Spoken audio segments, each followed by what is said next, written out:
Hello there, boxing fans around the world. Thanks for joining me once again here on Talkin' Fight for another episode of Boxing News Today.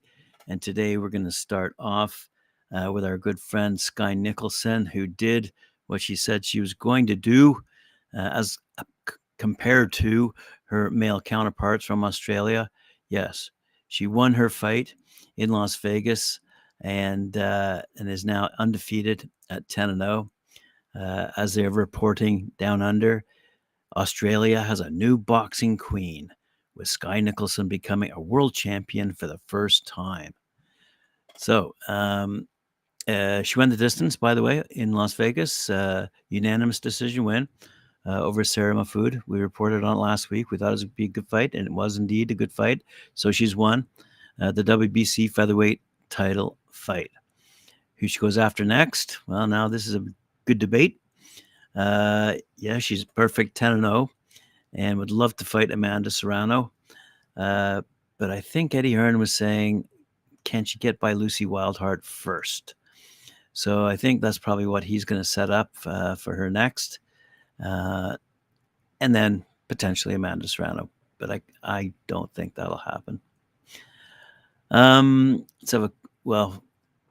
Because, as you might know, Serrano vacated the WBC belt in protest of their decision to limit women's title fights to just 10 rounds instead of 12, and also maintain that 2-minute limit as opposed to 3-minute rounds. So there'll be more fights for Skye Nicholson. She's a great fighter, great young lady. Love listening to her interviews. I love watching her fights, and she certainly showed her male compatriots down under, you got to get it done in the ring. And even if it's left in the hands of the judges, she still won. Let's have a quick look at Richardson Hitchins and his fight, because he now remains undefeated, 18-0. It was a difficult fight for sure, and one that was left in the hands of the judges and somewhat controversial. As go the pundits. Vince DeWyder says on boxingnews24.com, he's saying undefeated super lightweight contender Richardson Hitchins scored what some fight fans viewed as a controversial unanimous decision victory over Gustavo Lemos. He's now 29-1, and that was held at the Fontainebleau in Las Vegas. As I said, Skye Nicholson was on that undercard, and we'll get to some of the other fighters in a second. Prior to the bout, 8-1 betting favorite for Hitchins stated Lemos wasn't on his level. The fight would be a massacre, and it wouldn't go the distance. Hitchins planned on using the match to make a statement, but instead of making a statement, Hitchins probably generated more questions. In the first round of the IBF Super Lightweight World Title Eliminator bout, Hitchins was able to gain control, but again, was having difficulty right through to the very end, where it had to be determined by the judges with respect to who would win. Anyway, let's see who he comes up against next, because quite frankly, will he be able to come across Subriel Mateus? He's 20-1, who I believe is set to defend his title in June against Liam Paro. So if Mateus defeats Paro, will Hitchins be ready to claim his shot at the title? So for fans who are paying attention, most likely British fans, they'll have to wait and see. Anyway, let's move along to the other fights on that undercard, featuring a whack of undefeated fighters who remained undefeated. Unbeaten super middleweight Diego Pacheco, 21-0, won a tactical 10-rounder over Sean McCollum, 15-1. Pacheco retained, therefore, his WBO international and US WBC titles as well. And I also see that Olympic gold medalist Galal Yafai, he's now 7-0, stopped Agustin Gauto, 21-2. In round number 8 of a hard-fought contest, referee stoppage was at 2 minutes 40 seconds. And in the process, Yafai retained his WBC international flyweight title.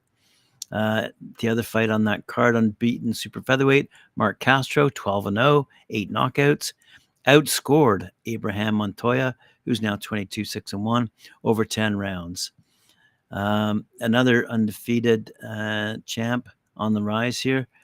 I mentioned him last week, and we'll get to it in a second why I mentioned him. Unbeaten Bakhram Murtazaliev, 23-0 out of Russia, stopped former WBA super welterweight champ Jack Kulke. He's now 33-5 of Germany. That fight was taking place in Germany. He was stopped in round number 11, and in the process, Murtazaliev won the vacant IBF World Super Welterweight title. Obviously, the two slugged it out from beginning to the very end. True Fight of the Year candidate, giving fans a memorable fight in Germany and around the world if you happen to watch it on pay-per-view.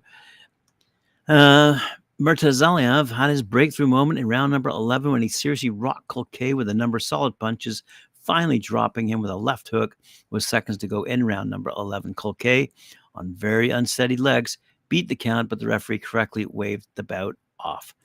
The event was promoted by Alman Cook out of Cook Boxing Promotion, that's in Germany, and Ingo Volkmann of Egon Sports.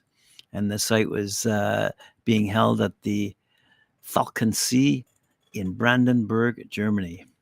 Good stuff. Good to hear some fighting in other countries outside the US and UK. We've been reporting on fights from around the world. Let's continue here with the fight actually that took place in Texas. We reported on it. Now here's the result. Unbeaten super lightweight Ernesto Tito Mercado. He's now 15-0, 14 knockouts. Apparently got an easy win against Daner Barrio on Saturday night at the Red Owl Boxing Arena in Houston, Texas. The 22-year-old Mercado pounded on the defensive-minded Barrio for 3 rounds, and Barrio stayed on the stool after that round had finished. So a whole bunch of news from a bunch of undefeated up-and-comers, champions on the rise. What I wanted to mention about Murtazaliev, as reported in badlefthook.com, they're calling it a weirdly consistent trend for 2024. Okay. So Russia's Murtazaliev claimed the vacant IBF super welterweight title with dramatic knockout, as I just mentioned, in the championship. And as though 22-0, Murtazaliev became mandatory challenger in 2019 and ended, therefore, a nearly 16-month layoff when he entered the ring in Germany. Kulke gave him no time to shake the rust, knuckling down, trading leather with the younger, bigger man in what was all accounts a terrific Donnybrook. By the 11th, round, the 38-year-old Kulke was just simply out of juice. A jolting left hook from Murtazaliev swelled the beginning of the end, and although Kulke survived the subsequent broadside to beat the count, the referee called it off, as I said. So every scorecard that has been noticed by this particular writer, as I said on Bad Left Hook, had Kulke ahead at the time. And though 2 judges disagreed in a rare inverse German judging phenomena, I'll go ahead and call it a comeback. Murtazaliev follows in the footsteps of Raymond Ford, who avoided a split decision loss by stopping Otabek Kolmanov in the final seconds of last month's vacant featherweight title fight, and Masanori Vikashishi, who took out Michael Magnisi in 12th round of the WBC Super Featherweight Eliminator less than 2 weeks ago.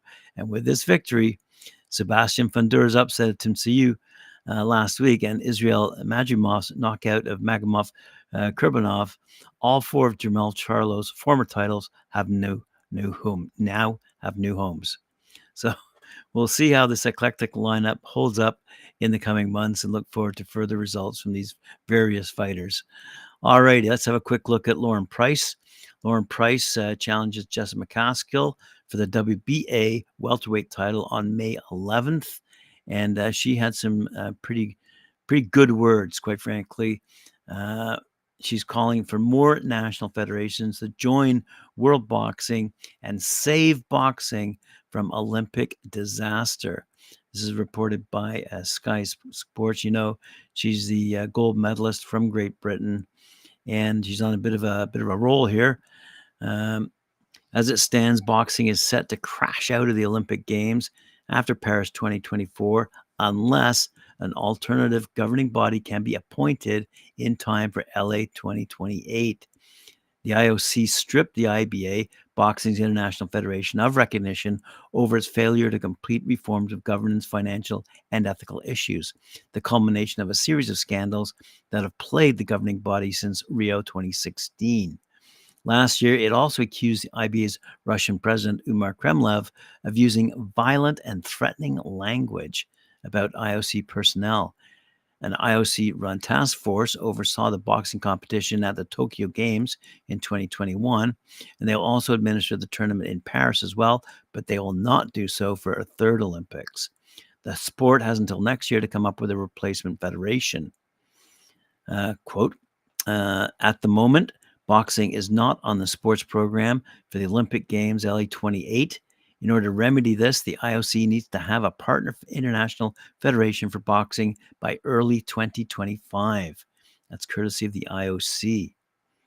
And they continue, because of the universality and high social inclusivity of boxing, the IOC wants it to continue to feature on the program of the Olympic Games. Unfortunately, this is far from certain for the Olympic Games LA 2028 because, for governance reasons, the IOC is not in a position to organize another Olympic boxing tournament. To keep boxing on the Olympic program, the IOC needs a recognized and reliable international federation as a partner, as with all other Olympic sports. The National Olympic Committees and National Boxing Federations thus hold the future of Olympic boxing in their own hands, and the required actions cannot be clearer. A new boxing body has been created in World Boxing, which is expressly seeking recognition from the IOC. And I've reported on this quite often, by the way. And this is where Lauren Price comes in. Lauren Price, the reigning Olympic middleweight gold medalist, is backing World Boxing. She's calling for more national federations to join the new organization and save the Olympic sport. A lot more countries have jumped on board, she said. I believe maybe after Paris, a lot more will join as well. It looks quite promising. I think we all knew it wasn't really looking good with that organization, the IBA, because of previous what went on in Rio, etc. World Boxing, they seem to be doing a great job. They're putting on tournaments. We recently had one in Sheffield, she says, in January, and that went great. It's promising. Price continued, I believe boxing can't come out of the Olympics. It'll be a disaster. Young people's hopes, dreams will be crushed. I believe the Olympics is the pinnacle of the sport, and that's where your best boxers come from. You look at the likes of Floyd Mayweather, people like that. They went through the process as well. It's very important that boxing stays in. You don't get any higher than the Olympics. So for me, if someone said to me, you could go to the World Championships with IBA, or you're going to go to the Olympic Games, I know which one I would pick. So earlier this week, you might recall, as I reported last week, the Court of Arbitration for Sport upheld the IOC's decision to strip the recognition from the IBA. And although the IBA insists it has made considerable progress in the areas mentioned by CAS, the organization stated that it would refrain from further comments until the CAS award has been thoroughly analyzed by its legal experts, which is taking place right now to draw a conclusion whether the organization appeals to the Swiss Federal Tribunal. World Boxing has reiterated its desire to fill the breach for the Olympic sport. There is no alternative, it said in a statement. The decision by CAS and the comments from the IOC send a clear and unambiguous message to all national federations that if they want boxers from their country to have a life-changing opportunity to continue to compete at future Olympic Games, then they must now support and seek to join World Boxing, which is the last remaining hope for the sport to retain its status as an Olympic sport beyond Paris 2024. Any national federation or NOC that continues to think its boxers will have an Olympic future elsewhere and without joining World Boxing is making a grave error that will be ruinous for the sport and hugely damaging for its boxers. Wow.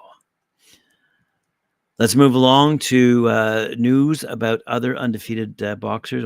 By the way, I might want to add here that previous story featuring Lauren Price. She's also undefeated. I believe she's 6-0. Anyway, Bob Arum still believes in Jared Anderson. Okay. I mentioned Jared Anderson last week. I mentioned some of his troubles, which include racing his car at excess speeds and being detained by the police back in March. He was also charged with a third-degree felony because of that. The Hall of Fame promoter, though, is still sure the 24-year-old will become, quote, the next great heavyweight. Okay? But he said it'll take until 2026 for Anderson to make his move. He said, and I quote, Bob Arum, he's a young kid, a good-looking kid, and what he did was wrong. Racing cars and so forth. A lot of these kids do that. But it wasn't as though he was beating people up in a bar or stealing things. He was behaving the way some 23, 24-year-old kids do. They do stupid things. So now, thank God, he's lost his driver's license, so he can't get in a car. He's a really nice kid, a really fun kid with a big smile. He has a big test against his Belgian fighter coming up that has a great resume, Murray. I believe that given the rest of the year and next year, that by 2026, Jared will be fighting for the heavyweight championship of the world and will be the next great heavyweight. As you know, Anderson, 16-0, 15 knockouts. He's not boxed since back in August, and he's facing the Belgian Merhi, who says, let's go over to what he says now, a story about someone who has actually lost a fight. Former WBA cruiserweight champ Ryan Merhi of Belgium is convinced unbeaten heavyweight prospect contender Jared Anderson has made a big mistake in agreeing to fight him next. As many fans may know, the two will clash in Corpus Christi in Texas this Saturday night. And while 24-year-old Anderson is being groomed for stardom, Merhi, at age 31, says he will knock Anderson off and then fight for the Bridgerweight world title. Murray's 32-2, by the way, tells Sky Sports he will prove wrong the experts such as Tyson Fury, who say Anderson is the next big thing at heavyweight. We might add to that Bob Arum as well. Murray said, I'm the future guy who's going to beat the future champion. Jared will lose that fight, and I'll prove Tyson Fury wrong. The only name I know of Jared's opponents is Charles Martin. That's the only name we knew from anybody he fought. Can we compare him to an Olympic gold medalist like Tony Yoka, who Murray holds a recent win over? He's a very young fighter who has a lot of things to prove. We spoke about his power, but you have to see who he's knocked out before. He's doing pretty well with his skills, but we'll see on the night who is the better fighter. So, as I just said, Anderson, he's not boxed since August, so he could be a little bit rusty. And while Murray has fought in December, has only been stopped once. So this by Arsene Gulmirian in a cruiserweight title fight back in 2018. So Murray's right when he says Prince Charles Martin is the biggest name on Anderson's resume, and the former IBF heavyweight champ gave Anderson a tough night's work in taking him the distance. So this is going to be a heck of a good fight for all to watch, especially North American fans who are following the heavyweight division closely, especially with Tyson Fury's fight coming up as well. But speaking of title fights, etc., Chantel Cameron is having her fun with the media, I suppose, and she's condemning Katie Taylor for not taking on that trilogy fight she fully expected and accepted, and is now saying she's run. As you know, they traded victories, that is Cameron and Taylor, in Ireland. And quite frankly, Katie Taylor had thought there was going to be a fight taking place in Croke Park, and therefore Chantel Cameron thought she was going to have that opportunity to decide in a trilogy scenario who would be the better of the two. Anyway, it seems like Katie Taylor will not encounter Cameron in the ring, who, by the way, Taylor gave Cameron her first pro loss. So Chantel Cameron's a little bit upset, I think, because she seems to have wasted her time perhaps preparing for the Katie Taylor fight and wonders who she'll fight next. Obviously, she said, I accepted the money that was offered, and in my eyes, I thought it was a done deal. I was good to go. I accepted less money and had no demands whatsoever. So it's a fight Cameron still craves to such an extent she'll resist pursuing other opportunities at welterweight to stay at super lightweight and pressure Taylor. There's a massive fights out there for me, she says, but all I want is my 140-pound belts back. The way that Katie won them, I can't let them go like that. I need to get a shot at getting them belts back. The plan at the moment is to get me into another big fight. I'm mandatory for 3 of the 140-pound belts. Put pressure on her, put her in a corner, then chase more belts. She said it would be easy to go up to 147 and start fighting for belts there and then just stay at 147. Whereas I feel like I won't be doing myself any justice there because I want to settle this score with Katie Taylor. That's it. That's what she needs to say. So anyway, let's have a quick look at what else Bob Arum had to say before I move on to closing comments from our friend Eddie Hearn. He's talking about Tyson Fury, and he's talking about the lack of preparation and why he believes Tyson Fury might be a bit on the decline here, getting old. So he the lack of preparation with respect to the fight against Ngannou and why Ngannou gave him problems. Bob Arum's theory is that Fury's performance against Ngannou, they just didn't train hard enough, and there's been a bit of a decline due to age. 35-year-old Fury, he didn't look physically the same as he did a few years ago when he fought Deontay Wilder. So, the Fury and Usyk fight, it's going to be a great fight without doubt. It'd be a historic fight without doubt. All the belts up for stake there, and then we'll see who wins. But anyway, with respect to Arum's thinly veiled worries, he continues, Fury looked dreadful against Ngannou. Arum was putting it lightly with his comment about how Fury looked against the ex-UFC heavyweight champ. Watching Fury getting battered around the ring in that fight by the novice had to have shaken Arum's belief in his fighter, who looked all 35 and then some in that fight, said boxingnews24.com. Fury's excuses, is Fury simply getting old, or is he coasting on easy fights? Arum leaves it open. He's not exactly a glowing endorsement. Says big if. Arum says that if Fury were still in his prime, he beats Usyk with no problem. Unfortunately, that's not possible. Fury is not in his prime, and there's no working time machine that can take him back to 2015 when he was still in his prime. So the $1 million question is if Tyson's on his A game, if it's the Tyson that fought Wilder the last time 2 times and fought Dillian White, there's no way that Usyk or any heavyweight can beat him. But that's a really big assumption. Does he have it left? We'll have to wait and see on May 18th, said Bob. Wow. I'm not going to say it's a cliffhanger, but what else are you going to say when you're a promoter and your biggest money maker is getting old? It happens. All right. So last words I promised. Eddie Hearn, he had some words for the media after the Hitchins Lemos fight. He had a few things to say about various fighters. He was asked whether Devin Haney had reached out about unification with Subriel Mateus. You might recall we mentioned Subriel Mateus earlier on. Anyway, Eddie Hearn said, Devin, he just wants to fight for all the belts. So I know that he'll fight all these guys. I know what he's like. But I like the fact that he wants to chase the belts. I mean, poor Sandor Martin. Everyone's giving him stick, but he's a good fighter. But sometimes you have to go through these mandatory defenses just to financially not what you're used to. He was asked about is it difficult to go from promoting big headlining cards, so for Canelo, for example, to doing smaller venues for Hitchins and Pacheco, for example. He said no, because it's all part of the journey. We just did the Joshua Ngannou in Saudi Arabia.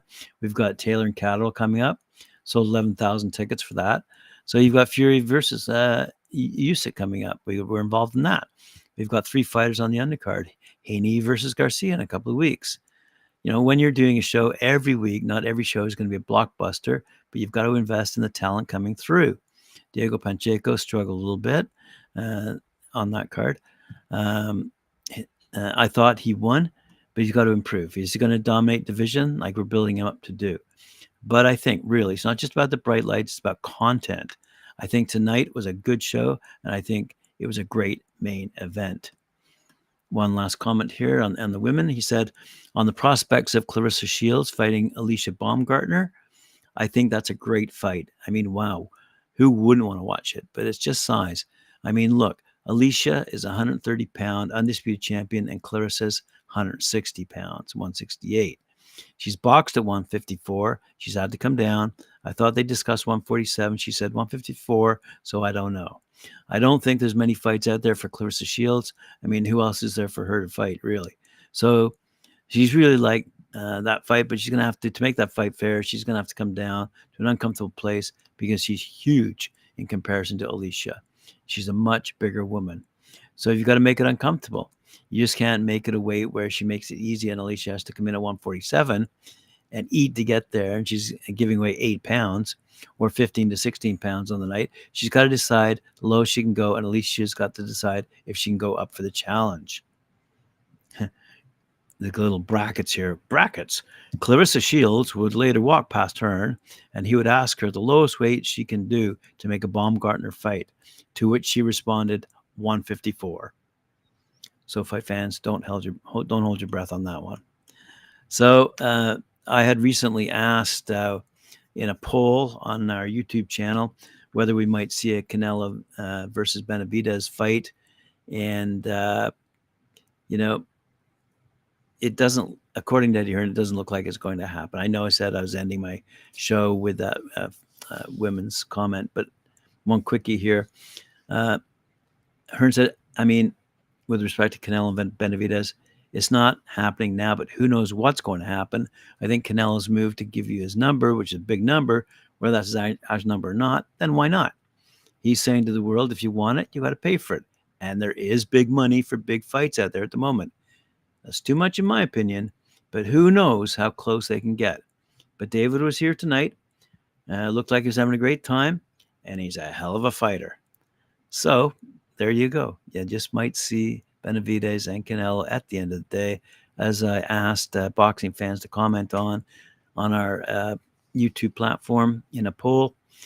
I suggested if Canelo wins on Cinco de Mayo weekend, will we see him fight in September? David Benavidez Jr. And go have a look at the poll. Make that answer yourself. Thanks for joining me. Appreciate it very much. Remember, like, share, subscribe, hit that notification bell. And as I always do, I will sign off by saying, please join me again on talkinfight.com for my next show, which is coming up very soon in 24 hours. See you later.